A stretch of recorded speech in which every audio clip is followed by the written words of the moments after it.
Hello everybody, my name is Ethan. Today's video, I thought I would go over a couple of different concept arts for you guys. The idea of concept arts, at least the very basic beginning stages of concept arts.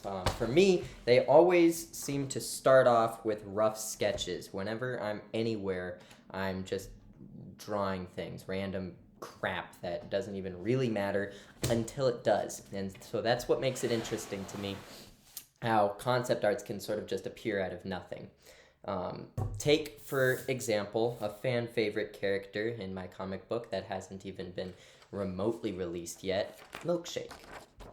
So one day I drew, not this one here while I was at work. And this was the starting point of an idea that I had come up with. It's a cow that has superpowers. And I thought to myself, there's kind of a cool idea.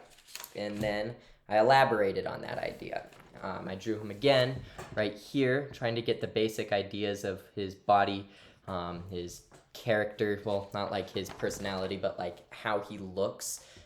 When you think of iconic characters, you can pop up, I have no idea why, but SpongeBob comes into mind when I think iconic characters. So immediately I can see it in my head. I can see what SpongeBob looks like, and I wanted to do the same thing with Milkshake here. So I drew this little, as I sort of showed you already, this little sketch of him, and I elaborated on it. And when I say elaborated on it, what I do for, at least what I've been doing for most of my characters, at least the main characters in my comic book, is making character sheets for them.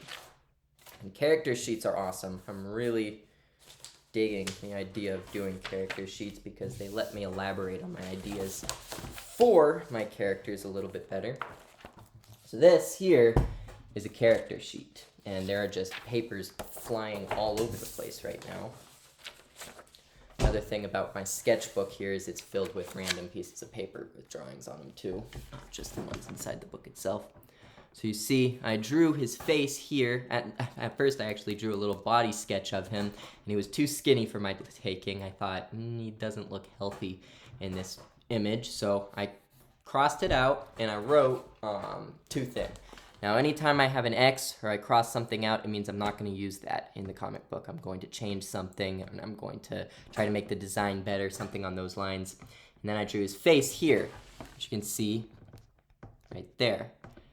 And that one, once I drew that face, I was like instantly just, yep, that's exactly how I want Milkshake to look like. He's got his tuft of hair. He's got a tongue sticking out whenever he's just being a doy little cowboy. And and he's got little floppy ears with the tufts of hair coming along the ears here too. And I put a check mark next to it, and you can kind of see it right there, right? My finger's weird, right there, check mark. That means it's approved. That means I'm going to continue on with using that design.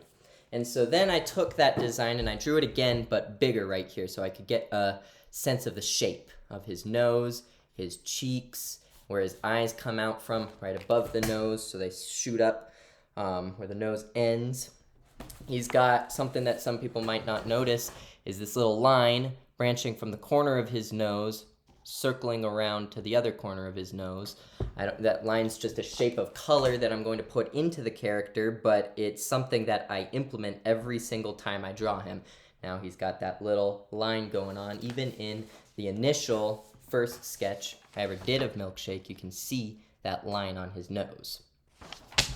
And so it's those details that I write and I draw over and over and over again until it just clicks and saves in my brain when I don't have to think about it anymore. It's just as when I'm drawing it, that's how I draw it every time, so that it's like, I'm going to term the SpongeBob effect, where if you're drawing SpongeBob, you know he's got that pointy nose, he's got those big eyes, buck teeth, holes in his head, with his square pants, as in his name, and you just, without even really thinking about it, that's how you would draw him. And so I apply that same idea with Milkshake. He's got that line on his nose, tuft on his head, ears flopping down, and his chin is round. And I know that just by drawing it over and over and over again. that it's just memory to this at this point. And so I'll draw some more of the details again down here.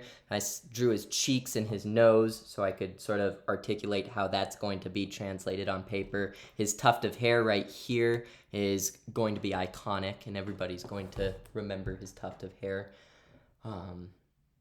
much like SpongeBob's pointy nose. And then this is my favorite drawing I've ever done, a Milkshake with him with his cape. I think he looks so cool in this drawing, and I'm very proud of it. And I have it to where he's got hands, he's got sort of a menacing look in his eyes, he's got more power than I think most people will realize until they start reading the book and see exactly what he's capable of. And so I think that's kind of a cool idea too, to draw. When I do character sheets, I'll do the little details, sort of basic memorization stuff, and then I try to draw a big central character onto it so that you can see and get a grasp of not only his details, but also how he looks as a whole. And I try to make that drawing the most detailed, so it just, I think it looks nice anyways. And then I also I write different notes about the character so that I can get an idea of not only what he looks like, but how he acts, his personality, his background, sort of that line of reasoning, which I'm not going to tell you guys here. That would be a spoiler. All I can say is that he's more than meets the eye, and I have that written down at the top of the page. That's Milkshake the Cow. That's a little character design for you guys. Shuffling through some of my old drawings here. This one comes into mind here. That's one of the original drawings of Milkshake that I drew a long time ago. And then if you want to see the worst drawing of Milkshake I had ever done, just for fun, just because it's kind of funny, I have this terrible abomination that so that kind of evolved and turned into that.